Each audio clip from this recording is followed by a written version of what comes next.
On June 21st, 2026, I'll be glued to the screen, just like many of you, to witness the Dance of the Dragons reach its crescendo in HBO's House of the Dragon. While the TV series has received mixed reception from fans, this third season is building up to be an absolute banger. We have the Triarchy finally on the move, Ormund Hightower marching toward King's Landing, the fallout from the Dragonseeds, and with them, dragons that have suddenly changed the balance of the war. One of the biggest among them is Vermithor, the Bronze Fury, who was first revealed back in the Season 1 finale when Daemon sang to him in High Valyrian beneath Dragonstone. By the time of the dance, Vermithor is considered the largest living dragon in Westeros after Vhagar, making him one of the most terrifying weapons left in the world. In fact, during the Dance of the Dragons, if Vhagar had not been alive, Vermithor would have been the largest dragon in Westeros. I think by the time the events of the show take place, Vermithor is already almost a century old, making him both cunning and ferocious. With scales that look like they're forged from bronze and flames that threaten to burn all of Westeros to the ground, take flight with me in this video as we explore what this upcoming season of House of the Dragons holds for the creature that is aptly nicknamed the Bronze Fury. I must warn you that this video will contain some massive spoilers from the books for the new season. With that out of the way, let's begin. You are the Queen of Dragons.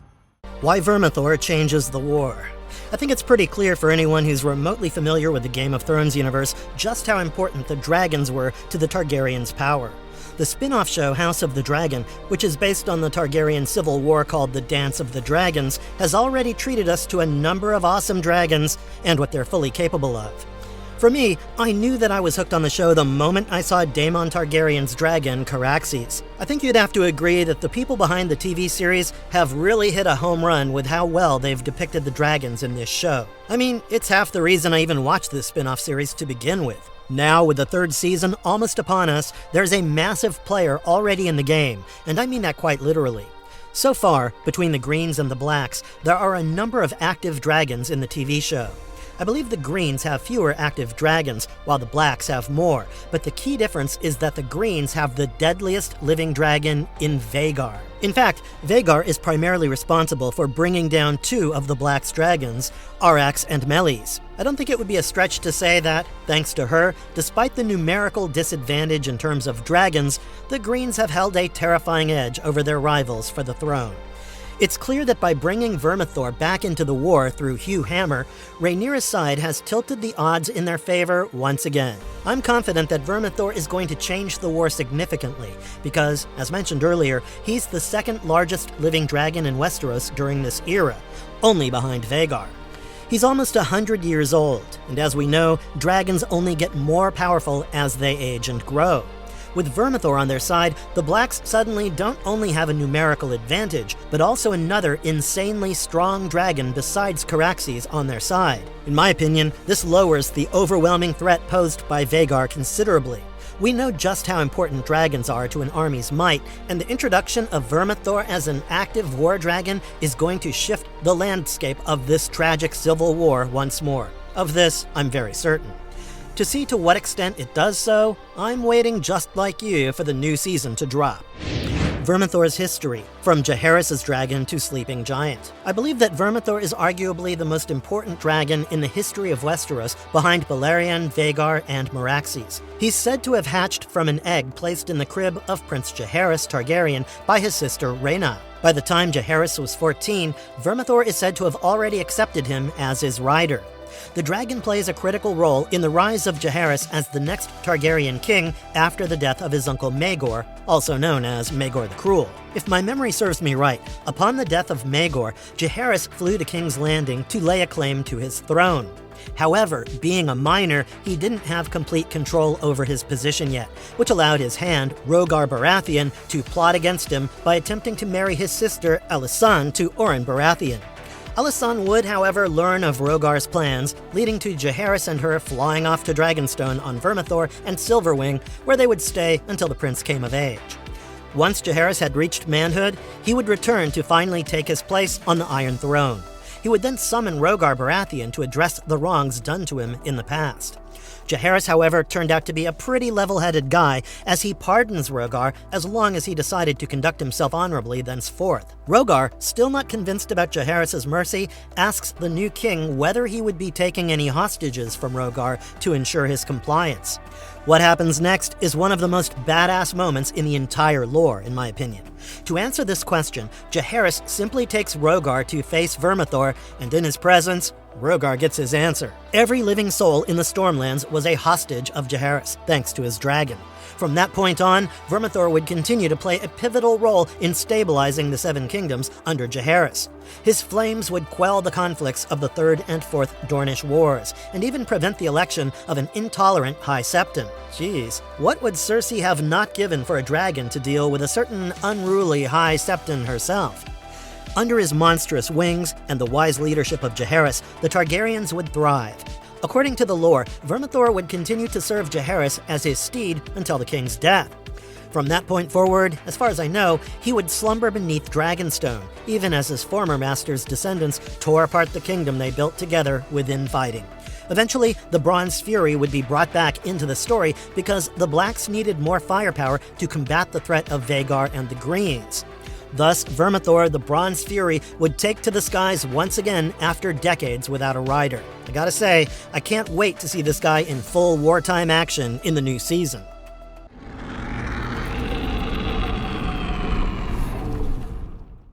Season 2 already lit the fuse: Hugh Hammer, Dragonseeds, and betrayal potential. As I was saying, I couldn't simply wait around to see Vermithor in action for the new season, so I ended up doing a bit of lore diving to learn about his role in the conflict. In the original source material, an event called the Red Sowing takes place, where numerous men and women attempt to bond with a dragon to bolster the ranks of the Blacks. The show's already adapted the core of that event in Season 2, but the real consequences of it are still waiting to explode. Personally, nothing in this world would make me risk being burnt or devoured by a dragon, but you have to understand what it meant for these people if they managed to succeed. Dragons equate to power. These creatures are literally like nukes, and possessing one immediately elevates the individual from an ordinary human to someone who's not to be messed around with. Up until that point, the Targaryens had held a monopoly on being dragon riders, but now, out of desperation, they were reaching out to others to take a spot in the skies on one of their precious flying weapons. For the ambitious and the daring, there would not be a better opportunity than this to rise up, quite literally, among the ranks. There was also the matter to consider that once bonded, the dragon would be loyal to its rider, not the faction that gave the dragon to the rider. Do keep this in mind, as it will be a critical point later in this video. Among these scores of individuals who wished to test fate were people with some sort of Targaryen or Old Valyrian blood in them, who were considered to have a better chance at taming the dragons thanks to their lineage. These people were called Dragonseeds. Many would-be riders were either killed or maimed during this process. In the book version, Vermithor himself would claim the life of Lord Gorman Massey, the head of a lesser house that supported the Blacks as he attempted to mount the dragon. In the end, a blacksmith's bastard called Hugh, who would later adopt the moniker Hugh the Hammer, manages to gain Vermithor's consent. This would have massive ramifications on not just the Dance of the Dragons, but also the time that followed after it. Thanks to Vermithor, Hugh the Hammer would prove to be the perfect example of what I stated earlier about what possessing a dragon could do to even an ordinary man. I mean, who can blame the guy? He was destined to live out his life as a blacksmith, but thanks to Vermithor, he becomes one of the most powerful individuals in not just Westeros, but the world, over a single night. It'll be interesting to see how he manages to almost alter the entire history of Westeros when Season 3 arrives. Important battles, events, and Vermithor's role in them. Looking at the trailer, we saw numerous battle scenes that also included a naval conflict. I think this strongly suggests that the show is moving toward the Battle of the Gullet this upcoming season. The Gullet is actually a narrow stretch of water that lies between Driftmark and King's Landing. The Blackwater Bay opens up into this water body, and it's an important strategic location, especially for the Blacks, which they've mostly controlled ever since the start of the Civil War. I say mostly because the Triarchy, who is an alliance of the free cities of Myr, Lys, and Tyrosh, also maintains a presence in those waters. These guys are also far from friendly towards the Blacks, as they still hold a grudge against Corlys Velaryon and Daemon Targaryen for defeating them during the War of the Stepstones. We've already watched Tywin Lannister, who is Aegon II's master of ships, approach the Triarchy for their aid. However, their answer comes too late, by which time Ormund Hightower, the mastermind behind the entire thing, has already been replaced as Hand of the King, with Sir Criston Cole taking his place. This much we've already seen in the series so far. I think in the upcoming season, it's quite clear that we will finally get to see this pivotal conflict play out in some form. Now diving into the spoilers. The Triarchy will send a massive fleet comprising 90 ships under the command of Shirako Lohar to overthrow the Valyrian blockade. The battle is brutal, with both sides suffering massive losses, including the death of an important character and his dragon. The Triarchy, who had already experienced fighting Daemon during the War of the Stepstones, had developed countermeasures against the Targaryens' dragons. However, in the books, when Prince Jacaerys is joined by Ulf the White on Silverwing, Nettles on Sheepstealer, Adam Valerian on Seasmoke, and Hugh the Hammer on Vermithor, the Triarchy's fleet is completely broken and routed. Now this is where the show may change things. Nettles has not been introduced in the show so far, and the series appears to be redirecting some of the Sheepstealer material toward Rhaena. Therefore, I'm guessing it will be the other Dragonseed riders who assist Jacaerys in the battle. It is the first real major battle that Vermithor sees after his long period without a rider, and I'm sure the TV show is going to make it a proper spectacle to witness. The next major book event that the show may be building toward is the First Battle of Tumbleton. In order to defeat the army of the Greens, led by Ormund Hightower, marching toward King's Landing, the Blacks dispatch Vermithor and Silverwing along with their riders. The Greens have their own dragon in tow, which is one of my favorite dragons in the entire series, Tessarion the Blue Queen, being ridden by Daemon Targaryen, Aegon II's brother. This battle is important because it's here, in the book version, that both Hugh and Ulf betray the Blacks and join the Greens along with their dragons, Vermithor and Silverwing. This is a huge blow to the Blacks, because Silverwing aside, Vermithor, as I've repeatedly mentioned, is the second largest living dragon in Westeros during the dance. In the book, Hugh and Ulf's betrayal reads like a brutal warning about what happens when desperate rulers hand dragons to ambitious men. Furthermore, the Blacks, who were already strained in terms of their resources, were not able to fully reward the two like they desired. This led to them feeling more and more used, and less appreciated as time went on. I'm sure the upcoming season will explore all these things in more detail, though the show may complicate Hugh, especially because it's already given him a more sympathetic backstory. Remember earlier when I told you to remember the fact that the dragons were loyal to their rider and not to the faction that introduced them to these individuals? It was precisely for this reason.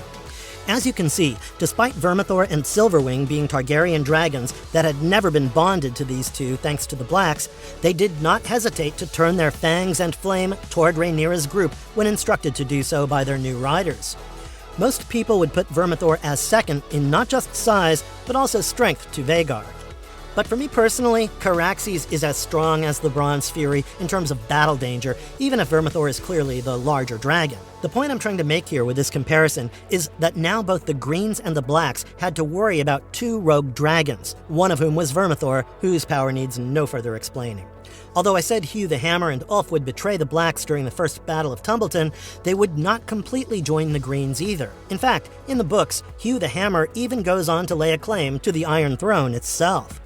A mere blacksmith's bastard would never have dared to do so were it not for Vermithor, which alone should tell you about this dragon's power and stature.